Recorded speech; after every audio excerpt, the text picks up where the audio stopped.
Каля 23 тысяч удзельнікаў налічваюць сёння першасныя структуры ДТСАФ у Брэсцкай вобласці.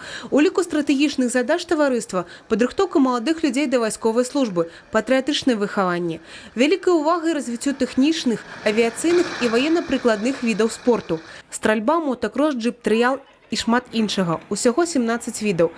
Захапленне імі аб'ядноўваюць больш за 3000 юнакоў і дзяўчат з усёй вобласці. В среднем до 19 соревнований областного уровня, до 20 соревнований республиканского уровня, 60 где-то мы проводим в среднем городского и районного масштаба соревнований. За 10 лет мы подготовили 21 мастер спорта Республики Беларусь, 79 кандидатов в мастера спорта, 105 перворазрядников, 4 судьи высшей национальной категории и 8 судей национальной категории.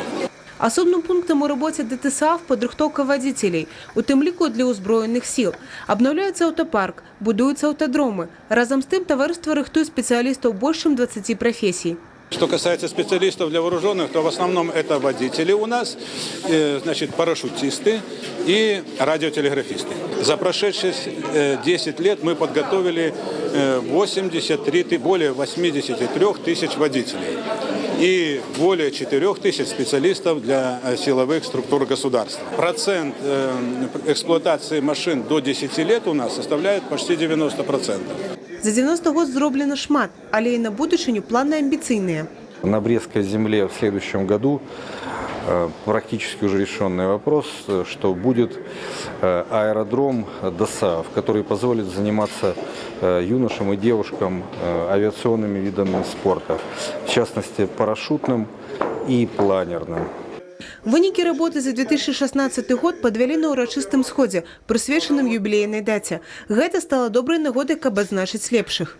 По итогам 2016 года среди организационных структур ДСАФ Брестской области наша организационная структура заняла первое место. Наша работа также была отмечена на пленуме Центрального совета ДСАФ лучшей, то есть мы получили грамоту, почетную грамоту Совета министров Республики Беларусь.